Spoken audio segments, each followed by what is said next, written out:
Hello my friends and welcome back. Thank you very much for being with me again today.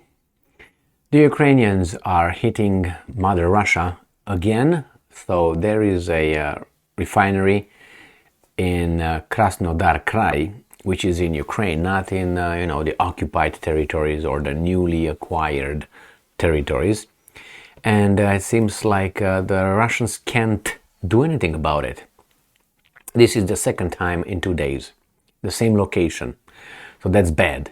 If you can hit someone in the same location on 2 consecutive days, or at least in 2 days or so, that tells me that you have a crappy defense system, or at least you can't figure out how to prevent that from happening again. And that's very sad, but hey, what can you do? Go and figure it out. So here is the article coming from the Ukrainians, the new Voice of Ukraine on May 5, 2023.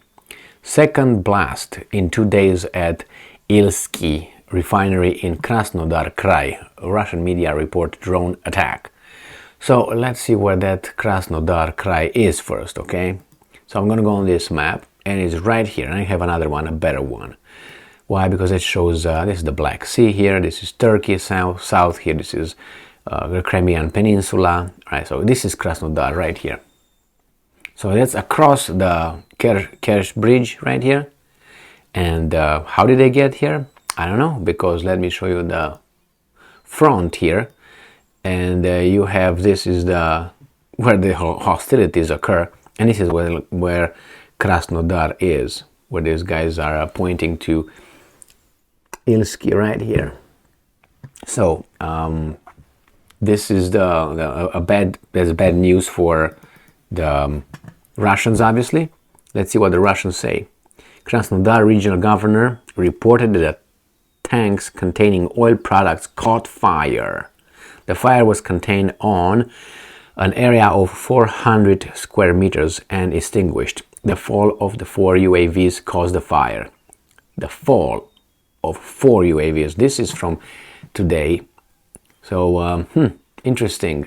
Let's go back to if you look at the distance from here, if they were launched from here, I don't know how they got here. But anyway, I think the Russians are trying to figure that out. If they flew over all this territory without being shot down, that's a long stretch right there. And here is the Kerch Bridge. The Russians have a lot of defense batteries in this area, and this is getting hit. Okay, well, let's go to the article, the Ukrainian article. It says that second blast in 2 days. One of the plant's units was attacked by a Ukrainian drone at about 8:30 a.m. After an explosion, the unit was set on fire, the message reads. The refinery's staff was evacuated. No casualties were reported in the attack. The 60 square meters, which is 645 square feet, fire was reportedly extinguished by 9 a.m. So from 8:30 to 9, in 30 minutes they extinguished it. It was a small fire. It was caused not by the attack itself, by the reignition of the site of the fire from the previous attack, Russian state outlet Kommersant wrote. The Ilsky oil refinery was reported to have been attacked by 4 Ukrainian drones overnight on May 4th. Fuel tanks burst into flames on an area of 400 square meters, around 4,300 square feet, Russian newspaper Kommersant wrote. One of the drones crashed while the other 3 exploded at the oil refinery. One of the tanks was destroyed while another caught fire. It was 85% filled with fuel, the short Telegram channel said. Earlier, a massive fire broke out at an oil storage facility near Russia Taman port in Volna village, also in Krasnodar Krai. The first was classified as the highest rank of difficulty. It was only 15 kilometers away from the Crimean bridge and could be seen from the Russian-occupied Ukrainian peninsula of Crimea. Yeah, this is one, and I know it was one by Kerch right here somewhere in this area. You can see that I made a video on that. You can see a picture with people watching it from the other side, from here somewhere, and you can see the smoke and the fire, even the flames. You can see the flames in the background. So, well, that's not good news, obviously, for the Russians. Good news for the Ukrainians. It seems like the Ukrainians can hit basically wherever they want, so it's just a matter of time, I would say, before the Ukrainians are going to blow the Kerch Bridge. I would say again, the Russians would say again, the Ukrainians say, no, no, no, we never did it. Because the Ukrainians did not, confirm that it was them blowing it the first time when it happened. They say, well, it was not us, some helpers. The Russians said, no, it was a truck, came from Bulgaria, transited through this, through that, and eventually got there. Well, they can say whatever they want, the same thing as the Russians say about the September 11 attacks. I mean, the attacks on on Kremlin yesterday, right? They say, well, it was you and it was you. No, it wasn't us. It was not us. Yes, it was you. Why? Because I want you to be you. The same with September 11, if you remember. You did it. No, I didn't. Yes, you did. Yeah, we say you did it. Our intelligence determined that it was you. So that's the way it works. And the same if you want the Reichstag incident in Germany, the same thing. It was you. No, it was not. Yes, it was you. Okay, now we take power and really take power, and we do whatever we want with you and with whomever we deem as being a threat to our national security. Sounds familiar? Yeah, very much.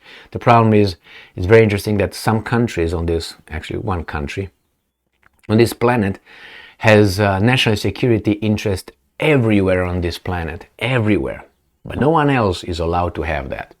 So let's say I'm in a neighborhood and I'm the toughest guy and the biggest hole, and I want something from you. I would say, you are threatening me, and I need that. And if you don't give it to me, I'm going to use my diplomacy for tools that I got, the only tools that I got nowadays, which is threats, blackmail, regime change, and attack. And I'm going to get it because that's on national interest. And I will have my media tell my idiots that, hey, that's national interest, security concern big. They want to attack us. If we don't do something about it, you guys are going to be top. So we going to defend you. All right, let's go. You go, and go. These guys are going to make a lot of money. You are going to pay for it, and we are going to stay in power. Good deal? Yes. No other country on this planet has so many national interests as this country that I can't mention. Yes, you got me. It's Zimbabwe. Zimbabwe from across Atlantic. That's the country that I'm talking about. Obviously, I don't even need to mention its name. We all know it. Why? They're not shy in telling us that. I mean, everywhere where you want to have a national interest, you want something. I want your, let's say, your wife, let's say, your national interest, I'm going to get her. And what are you going to do? Nothing. I'm going to punch you in the face. And the police, guess what? The police is not stronger than I am, so it's not going to do anything about it. That sounds like a mafiosi here, mafia, a little thuggery, doesn't it? It's okay. We call it national interest, and we call it however we want. So the Russians obviously call their Kremlin attack however they want. The problem is the Ukrainians can hit these things, and the Russians are still determining right now what retaliatory actions to take after the Kremlin attack. We'll find out. I don't think that Zelensky is safe anymore, because I think he was safe before when Bennett, the former Israeli prime minister, got two assurances from Putin that he's not going to kill the weasel. Why should I? But I think now things changed. You try to kill me, guess what? I'm going to show you how it's probably completed. But maybe they are smarter than that. And probably they will, no, probably, I'm 100% certain that the Russians will come with something more, how do you call it, sophisticated than that. Just boom, Zelensky, and that's it.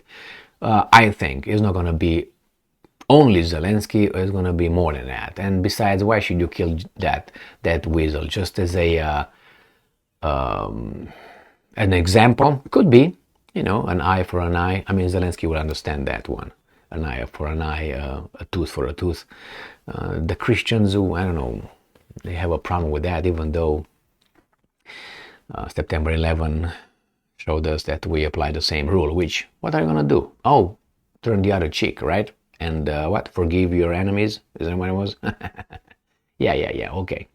So anyway, my friends, the Ukrainians, I think they're preparing their counteroffensive, which I think is going to be that's why I think. Why? Because they are talking too much about it. Oh, what we're going to do to you, what we're going to do to you. Okay, well, people who really do stuff are not that verbal. You know what I mean? They just do it, walk to you and punch you in the face. Don't have to threaten you and, prepare you. I'm going to come. Just go and boom, boom. Certain people, you know what I mean? And I don't think Ukraine will have a big counteroffensive, but hey, for the show, they have to say that. What I think the Ukrainians are going to do are just going to start shelling over the line, the contact line, and then they will try to obviously go forward if they're able to overwhelm the Russians' defenses, and obviously the Russians will send their missiles, rockets, shells, whatever they have. So we'll see.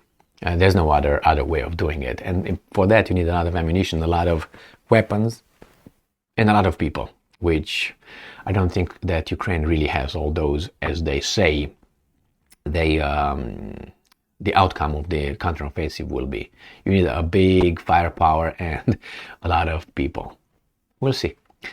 Thank you very much for being with me again today. Stay strong, stay smart, look for the truth, and be just.